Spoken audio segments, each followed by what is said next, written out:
All right, What's good? How are you? I'm good, man. How you doing? I'm cool. I'm cool. Tell me. No? What's up? Yes, sir.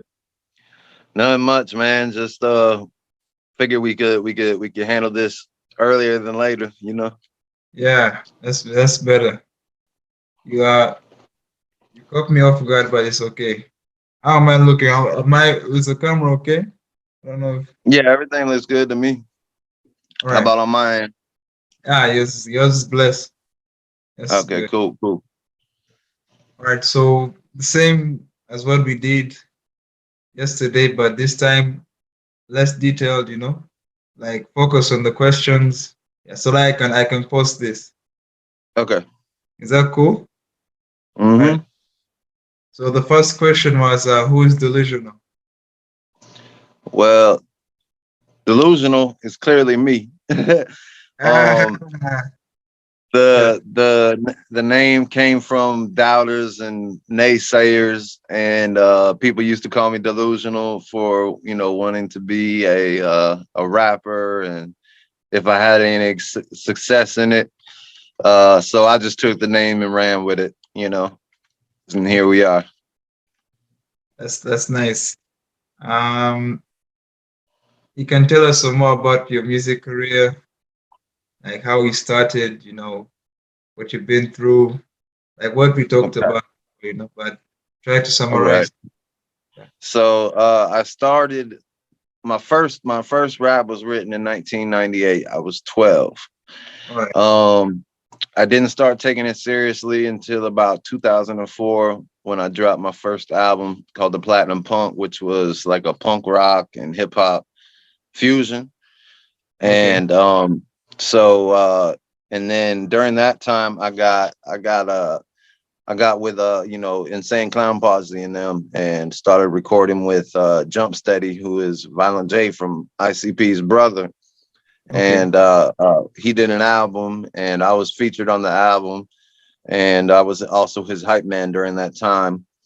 And it gave me a huge amount of notoriety with the Juggalos, which is their fan base.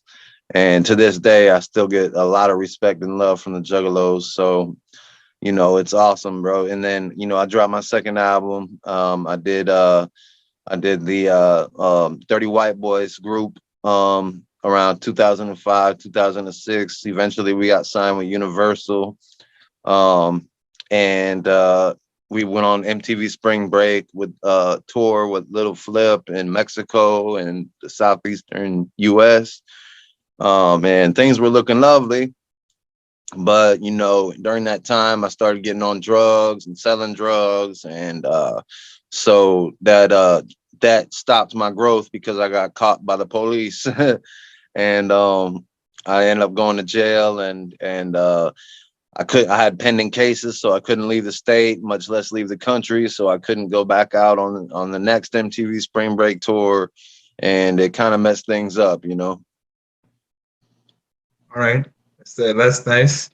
Okay. Then we go to the sec. I want to make it brief as possible. Right. Like the same questions. What does sobriety mean to you?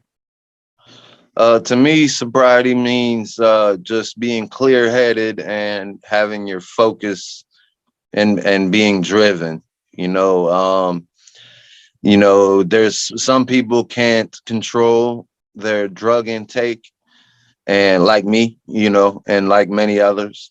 Yes. And so you have to cut it out of your life in order to be able to prosper. True that. So yeah, so I mean, sobriety means to me just focus and having an end goal instead of just kind of rolling through life waiting for the next bad thing to happen. Ah, I know what you mean. That's nice. Lovely. Uh, how about the road? How bad down the road did drugs take you? Like, how bad was Um, it? Your breaking oh, point? it Yeah. it was bad, man. I mean, eventually I got on methamphetamines, and that destroyed me, man. And I was still doing music, but were to look back and listen to the music that I was doing at that time, you can really tell that I was on drugs, you know. And there's even songs where, you know, like a song I did called I'm Gone with Crunchy Black from 3 6 Mafia. It's all about being on drugs, you know, and it's now, don't get me wrong, it's a beautiful song, bro. The song is awesome, but it really like glorified the bad part of drugs, you know. Yeah. And it destroyed me, bro. You know, it cost me two almost two and a half, let's say, major deals with first Universal, then Warner Brothers, and then E1 it came later on, and this is all for the Dirty White Boys group. But Right. you know, because of me, it all got messed up, you know. And well, because of drugs and me, it got messed up. Yeah. So it got deep, bro. Like it destroyed some of my dreams, bro. You know, and you know, that's all on me. You know, and I had to accept that. I understand. That's very powerful. How are you managing to stay sober, clean? You know. Um, Honestly, just having my goals and the end game goal in mind keeps me sober. You know, I know that once I go off and start doing drugs, all that'll be thrown out the window. You know, if you know, if I was just, you know, one of the type of addicts that could just do it on the weekend and be okay, that'd be one thing. But I'm not. I had 1,000 is never enough, they say. You know, so I have to just, you know, remain vigilant and watchful and just have the end goal in mind before I make a stupid decision. Same here. Abstinence works for me. You know. You know, Right. our drugs right now is music and life. Right. Like, Yeah. Music like is definitely the therapy.